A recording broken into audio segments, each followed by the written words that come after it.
बिस्मिल्लाहिर्रहमानिर्रहीम। इय्याका नअबुदु व इय्याका नस्तईन। सबसे पहले शौकत भट्टी आपको, आपके एमपीज को, मेहदी भट्टी को, अपने तहरीक इंसाफ के कारकुनों को, मेरे सारे जितने भी यहाँ हमारे ओहदेदार बैठे हैं, मैं सबको इस शानदार जलसे की भरपूर मुबारक भी देता हूं, खराज तहसीन भी पेश करता हूं। लेकिन शौकत भट्टी, आपने इतनी बड़ी लिस्ट पेश कर दी, लगता ऐसे है कि आप एक ही साल में हाफिजाबाद में वो काम करवाना चाहते हैं जो 70 साल में नहीं हुए। देखिए इंशाअल्लाह, देखिए सबसे पहले तो मेरा हाफिजाबाद के लोगों आपसे वादा है कि इंशाअल्लाह जब हमारे 5 साल मुकम्मल होंगे, मेरा वादा सिर्फ हाफिजाबाद आपसे नहीं है, मेरे सारे पंजाब के लोगों से है कि पाकिस्तान की तारीख में इन 5 सालों में जो हम डेवलपमेंट का काम करेंगे, इस सारी मुल्क की तारीख में इतना काम नहीं हुआ होगा जो इंशाअल्लाह पंजाब में हम आपको करके दिखाएंगे। अब मैं हाफिजाबाद के नौजवानों, मैं आपका सबका जुनून देख रहा हूं। मैं ये चाहता हूं, अभी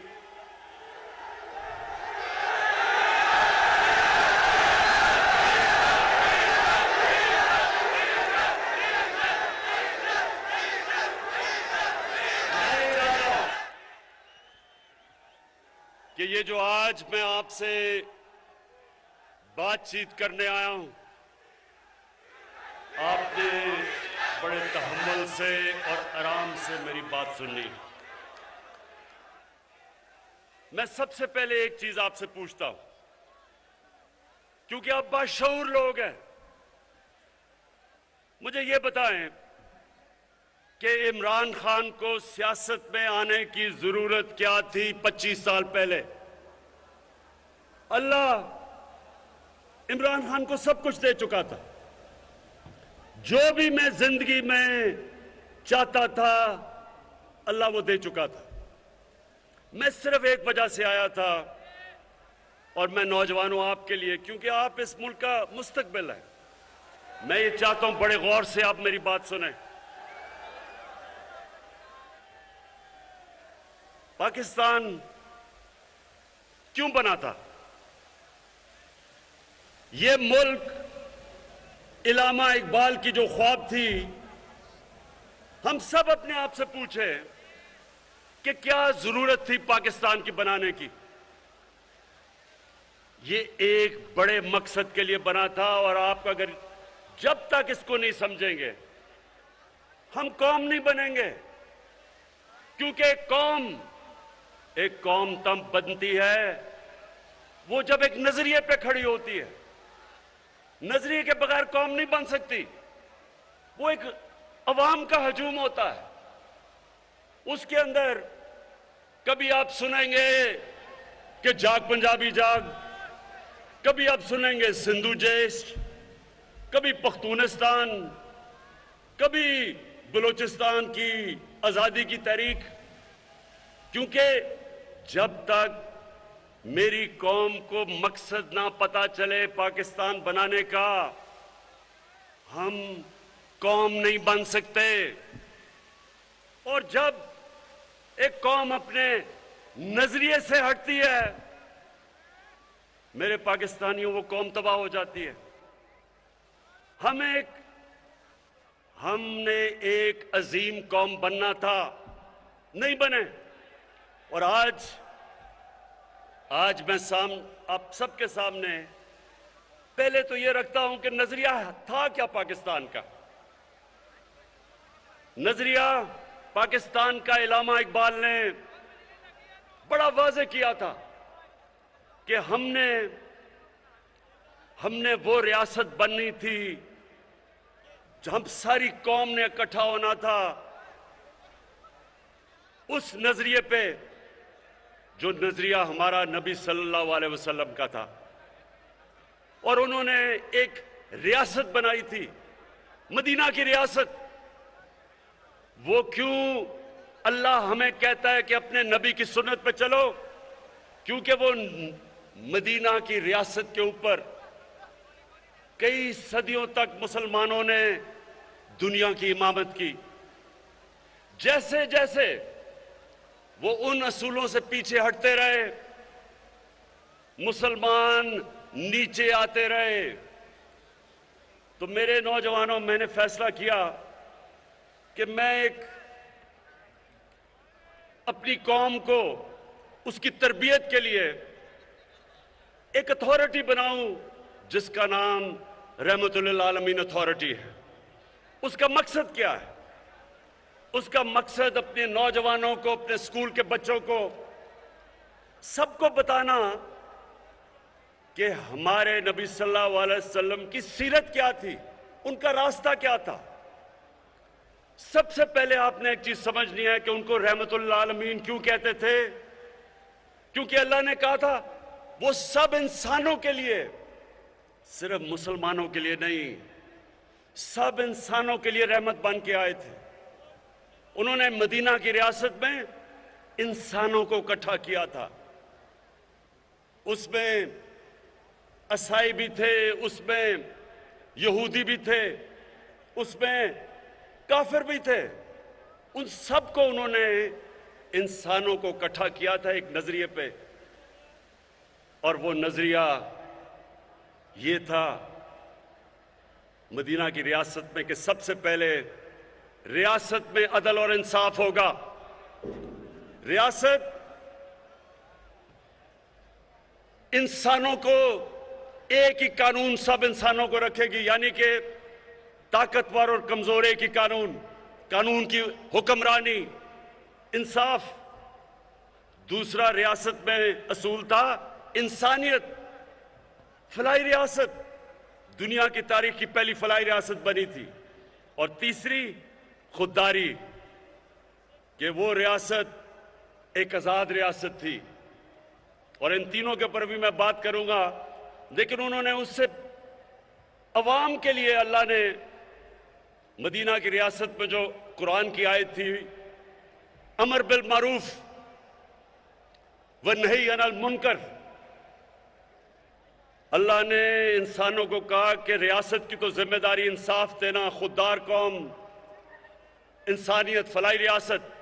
लेकिन अवाम की जिम्मेदारी क्या थी कि तुम अच्छाई के साथ खड़े होगे और बुराई के खिलाफ जहाद करोगे। ये समझ जाएं कि अल्लाह ने इंसान को ये इजाजत नहीं दी थी कि एक तरफ बुराई हो रही हो और आप इंसान कहे जी कि मैं तो किसी की तरफ भी नहीं हूं। ये मैं 25 साल से अपनी कौम को बता रहा हूं कि जब तक एक कौम बुराई के खिलाफ नहीं खड़ी होगी, उस कौम में बुराई बढ़ जाएगी, वो कौम आगे नहीं बढ़ेगी। जब एक कौम देखेगी कि जुल्म हो रहा है, जुल्म के खिलाफ नहीं खड़े होंगे, जुल्म बढ़ जाएगा। जब एक कौम देखेगी कि करप्शन बढ़ रही है और कौम कुछ नहीं करती, तो माशरे में करप्शन बढ़ जाएगी। जब हम आप देखते हैं कि माशरे में सेक्स क्राइम बढ़ती जा रही है, बच्चों से ज्यादतियां, रेप, ये माशरा इसका मुकाबला करता है। तो मैं सबसे पहले अपनी कौम को यह बताना चाहता हूं कि मैं 25 साल से अपनी कौम में तबलीग कर रहा हूं कि आपके ऊपर फर्ज है कि हम सब, अगर हमने अजीम कौम बनना है तो हमें सब अच्छाई का साथ देना है।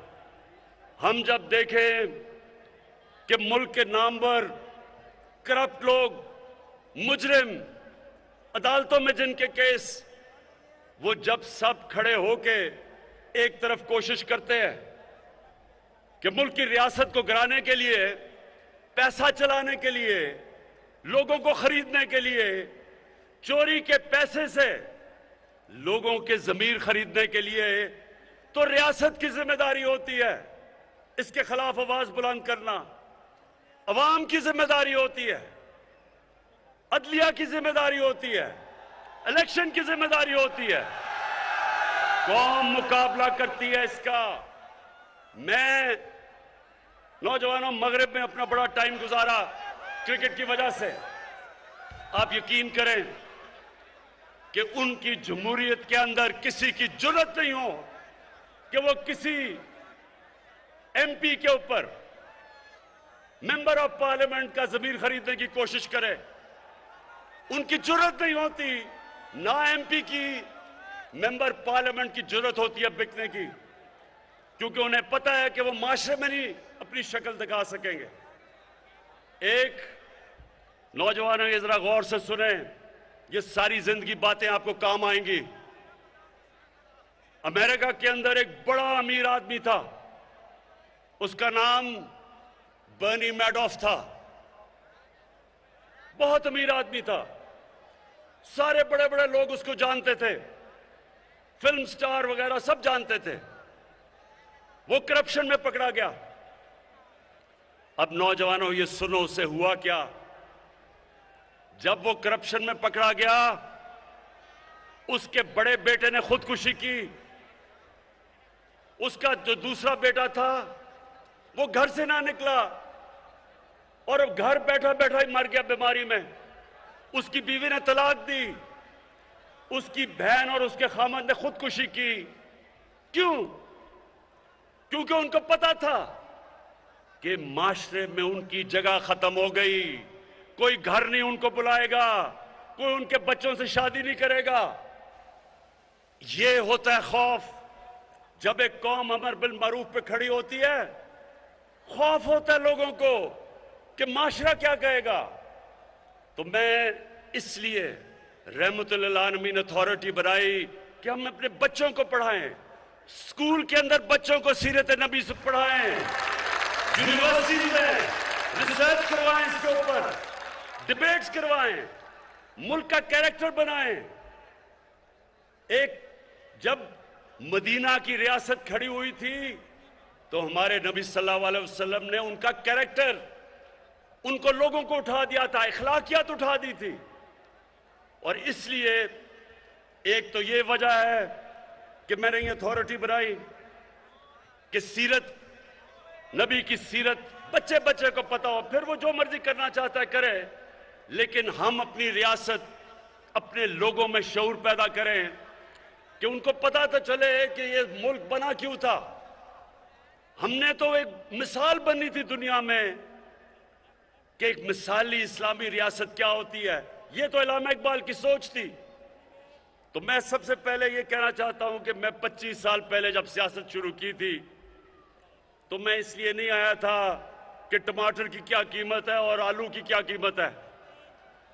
मैं इसलिए आया था कि मैं पाकिस्तानियों को एक कौम बनाना चाहता था।